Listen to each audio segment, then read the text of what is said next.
Sahabat, rumahmu yang sebenarnya adalah tubuhmu sendiri. Karena di tubuh itulah pikiranmu berdiam dan jiwamu berdiam.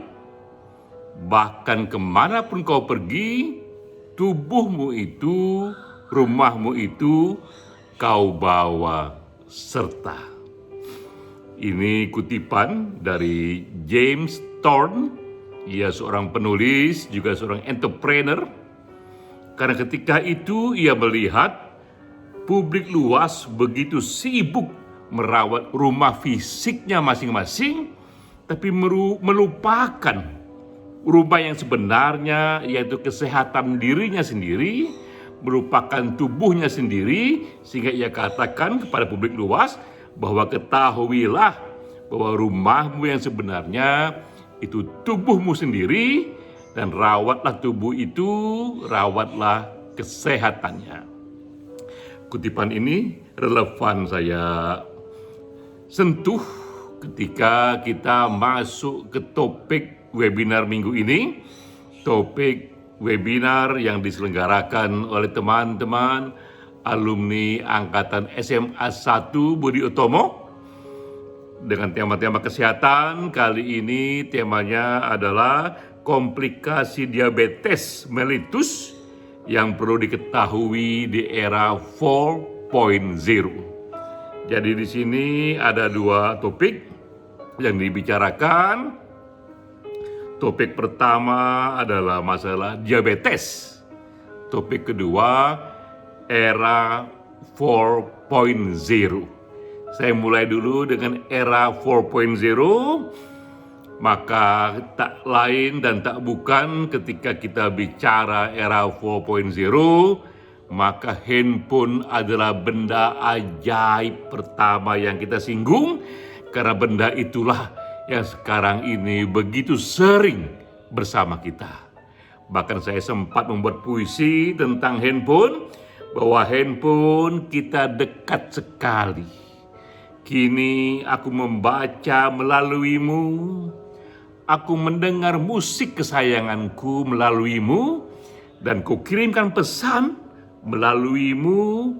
Ketika aku tidur, handphone kau di sampingku, dan aku bangun, kau tetap di sampingku. Handphone adalah simbol dari era 4.0 yang paling dekat dengan kita. Bahkan kini berdasarkan riset, rata-rata setiap jam manusia membuka handphone 8 kali. Kita bisa bayangkan, setiap jam rata-rata kita membuka handphone 8 kali. Namun kini di era sekarang ini, handphone pun bisa membantu kita untuk mengakses pada kesehatan. Karena di handphone banyak sekali sekarang ini di-upload dan kita bisa download aneka groundbreaking mobile healthcare application. Jadi handphone pun sekarang ini membantu kita untuk kesehatan. Kita lihat beberapa contohnya. Ini contoh pertama. Ada aplikasi yang namanya Eat Fit. Jika kita ingin berolahraga, jika kita ingin juga mengatur makanan sehat kita, maka di sini handphone dapat membantu. Aplikasi ini sungguh besar efeknya karena ia memberikan kita aneka informasi bagaimana cara olahraga yang lebih teratur dan contoh-contoh makanan yang sehat. Ya. Ini berikutnya lagi, contoh kedua, aplikasi untuk menenangkan pikiran. Karena sekarang ini begitu banyak riset menyatakan salah satu sumber penyakit adalah pikiran kita. Karena itu pikiran awal segala perkara, dan ia perlu kita tenangkan, kita sehatkan, kita rilekskan. Sekarang ada aplikasi Calm namanya, yang bisa membantu kita untuk meditasi, untuk hening dengan berbagai caranya. Juga sekarang ini ada yang pas dengan tema kita adalah aplikasi untuk penyakit tertentu diabetes. Ini namanya Glucose Body Diabetes Tracker.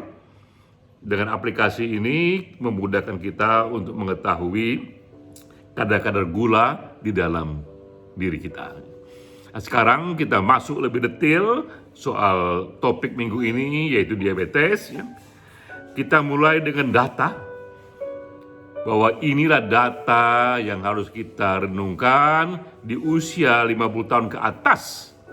1 dari 5 penyakit yang akan paling sering kita lihat di antara kita, teman-teman kita, keluarga kita adalah diabetes.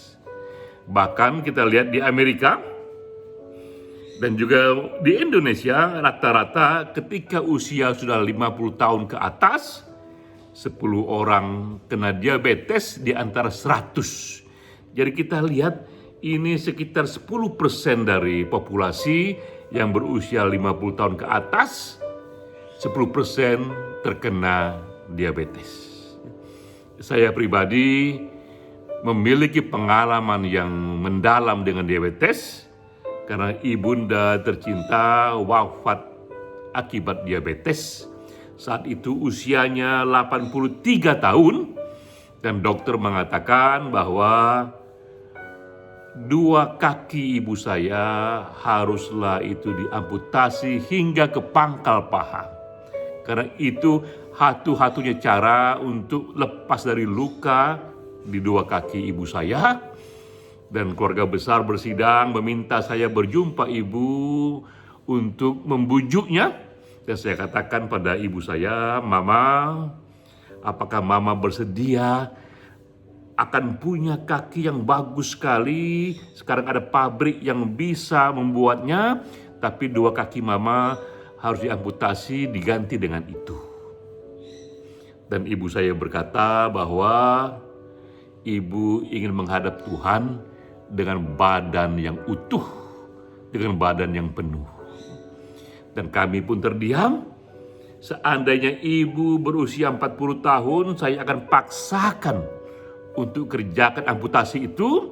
Tapi ibu berusia 83 tahun sudah di sana, dan sudah bertahun-tahun di kursi roda, juga matanya tak terlalu banyak bisa melihat, bicaranya tak terlalu banyak. Akhirnya kami serahkan pada ibu keputusannya, dan tak lama kemudian ibu pun wafat. Jadi diabetes sungguh benar-benar memiliki hubungan personal dengan saya pribadi. Dan kini saya pun berjuang keras di usia 58 tahun agar tidak tersentuh oleh diabetes, karena sangat mungkin penyakit itu menurun ke saya dari ibu tercinta. Nah, apa yang saya kerjakan?